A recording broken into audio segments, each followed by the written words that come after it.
नमस्कार मित्रों, मैं राजीव रंजन प्रसाद। विश्व के आश्चर्यों की गिनती करने वालों के हिसाब में एलोरा का कैलाश मंदिर सम्मिलित नहीं मिलेगा। क्यों?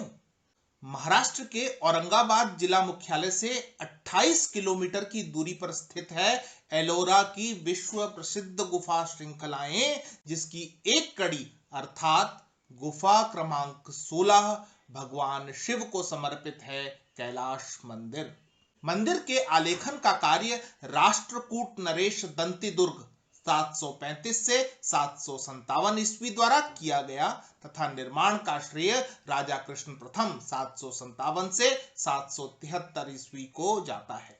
अभियांत्रिकी की कोई पुस्तक उठा लीजिए, आपको उल्लेख यही मिलेगा कि बुनियाद पहले बनाई जानी चाहिए और उसके ऊपर खड़ा किया जाएगा भवन। अद्भुत शिल्पी थे वे जिन्होंने पहले शीर्ष पर काम किया। एक सिरे से भीतरी भाग का उत्खनन किया जाता रहा, जिससे 85,000 क्यूबिक मीटर बेसाल्टिक चट्टान के पृथकीकरण के पश्चात मंदिर शेष रह गया। कैलाश मंदिर को बनाने में 10 पीढ़ियां और लगभग 200 साल का समय लगा है। यह दर्शाता है कि कितना धैर्य, कितनी योजना और कितना श्रम इस निर्माण के पीछे है। मंदिर का प्रवेश द्वार लगभग 50 मीटर लंबा और 33 मीटर चौड़ा है। प्रवेश करते ही दो मुख्य महाकाव्य रचयिता संत क्रमशः वेदव्यास तथा वाल्मीकि को प्रदर्शित किया गया है। द्वार मार्ग के दोनों ओर कुबेर के चित्र उकेरे गए हैं, जो समृद्धि के प्रतीक हैं। स्वागत द्वार के दो और मुख्य आकर्षण हैं गणेश तथा दुर्गा की भव्य प्रतिमाएं।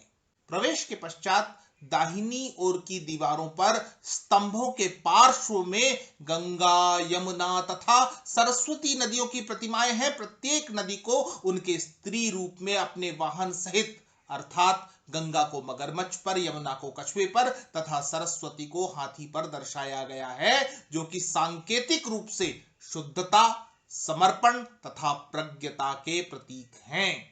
प्रवेश द्वार पर उत्कीर्णित शंख निधि, पद्म निधि तथा गजलक्ष्मी राज्य के वैभव संपदा की साक्षी है। मंदिर का विमान एक समानांतर चतुर्भुज के आकार का है तथा उसे 25 फीट ऊंचे चबूतरे पर बनाया गया है। मंदिर में एक सीढ़ी बनी हुई है जिससे ऊपर बरामदे तक पहुंचा जा सकता है।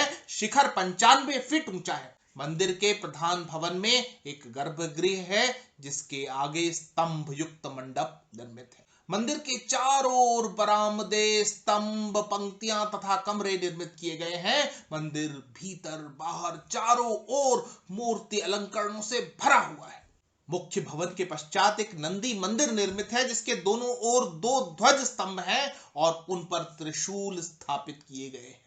मुख्य मंडप, नंदी मंडप, प्रवेश द्वार, गलियारा, बरामदा तथा गौण मंदिर आदि इस संरचना के प्रमुख अंग हैं। संपूर्ण संरचना ताक, स्तंभ, अर्धस्तंभ, गवाक्ष के साथ नख शिखांत अलंकृत है। मुख्य अलंकरणों में देवी देवताओं की विशाल प्रतिमाएं, पुराण महाकाव्यों के दृश्य, मिथुन मूर्तियां, पशु पक्षी, बेल बूटियां तथा ज्यामितीय अलंकरणों का समावेश। उत्कीर्ण पश्चात मंदिर को बार बार चित्रित किया गया था। मुख्य मंदिर तो संपूर्ण रूप से चित्रित था, इसलिए इसे रंगनाथ रंग महल भी कहा जाता है। मंदिर एक बहुत बड़े आंगन के केंद्र में स्थित है, जिसे खंभों और विशालकाय उत्कीर्णित हाथियों द्वारा सहारा दिया गया है। मंदिर विन्यास में मुख्यतः वाद्य मंडप, नंदी मंडप, नाट्य मंडप, अर्ध मंडप, स्तंभ युक्त मंडप, अंतराल, पूजा गृह, गलियारा आदि का समावेश है। कैलाश मंदिर को हिमालय के कैलाश का स्वरूप देने में भी शिल्पकारों ने कोई कमी नहीं की थी, अपितु मंदिर के शीर्ष पर स्थित पत्थरों को सफेद प्लास्टर व रंगों के प्रयोग से हिमाच्छादित दर्शाया गया था। समय के साथ मंदिर पर की गई चित्रकारी के रंग उतर गए हैं अथवा कई प्रतिमाएं खंडित हो गई हैं, तथापि कैलाश मंदिर अब भी शान से मुस्कुराता हुआ सिर उठाए खड़ा है। यह ठीक है कि यूनेस्को ने एलोरा गुफा समूहों को विश्व धरोहर की सूची में स्थान दिया है, किंतु क्या कैलाश गुफा मंदिर को केवल इतना ही महत्व प्राप्त होना चाहिए था? क्या कैलाश मंदिर प्राचीन अभियांत्रिकी का आज भी संरक्षित उदाहरण नहीं है? क्या कैलाश मंदिर को विश्व आश्चर्यों में सम्मिलित नहीं होना चाहिए? मित्रों, आज इतना ही। फिर मिलता हूं ऐसी ही किसी कहानी के साथ। अगर आपको मेरा ये चैनल पसंद आ रहा है तो कृपया इसे सब्सक्राइब करें। आप इस कहानी को लाइक या शेयर भी कर सकते हैं। नमस्कार।